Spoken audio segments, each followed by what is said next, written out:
Monster Hunter World has a bevy of in-depth tutorials, but even so, there are some tips that you can only learn from experience, or at least not from the basic how-tos. Here are 17 things that Monster Hunter World doesn't tell you.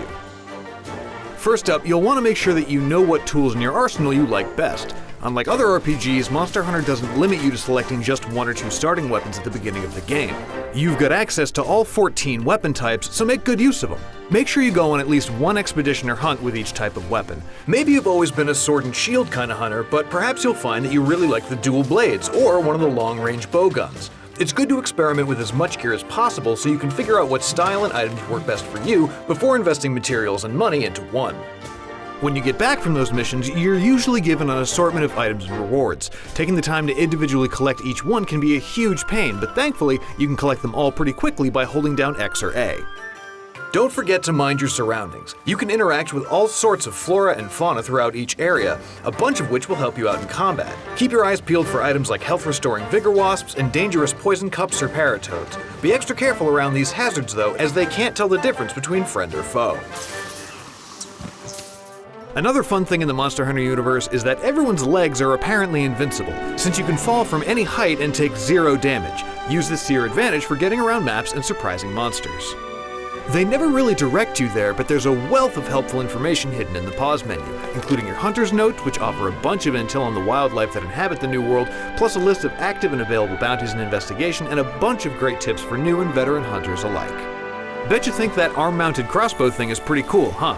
Want to use some of that explosive ammo you got in your item box in it? Well, too bad. That ammo is just for guns. Your slinger can only use items that you acquire while out in the world, and picking up another ammo type will usually drop what you've currently got equipped. You can craft certain slinger ammo types from scavenged materials like dung or flash pods, but other ammo like scatternuts will have to be collected. In regards to the long-range weapons, however, be warned that not every piece of ammo can be used on any firearm, so make sure you don't waste your precious resources crafting ammo you can't use. Luckily, you'll see which ammo your currently equipped gun can't use when hovering over that ammo type.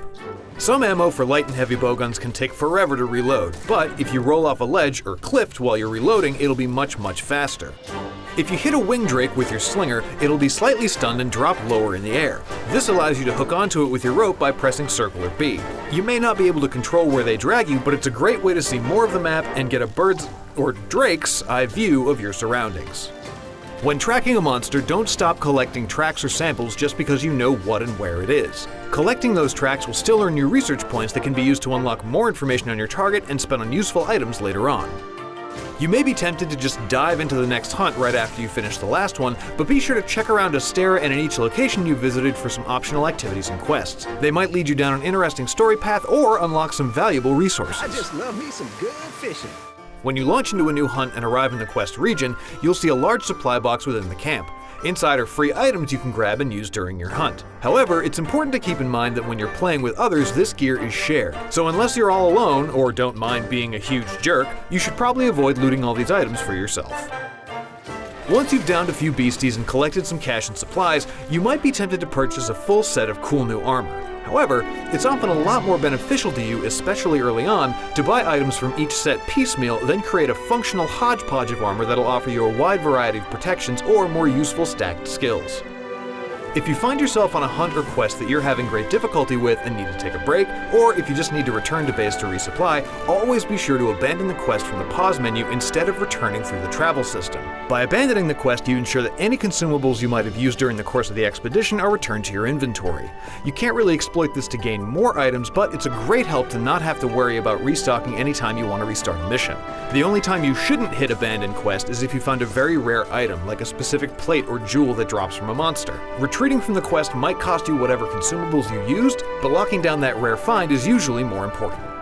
Around each area you can run into local inhabitants called Grimalkines. Grimalkines?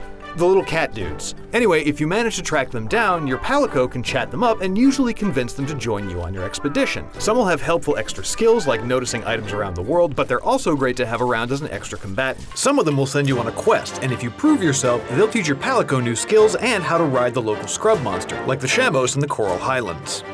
As you progress through the story, you'll unlock arena quests, which are time trials for up to 2 hunters set in a small, wait for it, arena. You can only access these activities through the quest courier in the Gathering Hub, so don't forget that they're there. By completing arena quests, you won't get monster materials, but you will earn special coins which can be turned in for special weapons at the forge. They're also a really fun way to test your skill. Similarly, almost always after you capture a monster, once you're far enough along in the story, a new optional special arena quest will show up on your quest board. These are different from the ones at the Gathering Hub. They take place in a special arena equipped with ballistae, cannons, traps, and the almighty Dragonator. And you'll get to carve the monster and earn materials as rewards. So basically, if you capture a beast once, you'll get to hunt it again after holding it cruelly in captivity. You monster. Getting a little lonely in the new world? Why not get yourself a pet? Use the net in your inventory to capture smaller local wildlife. You'll receive a few research points for your trouble, but more importantly, you'll now have a new animal companion that you can let loose in your quarters back in Astera.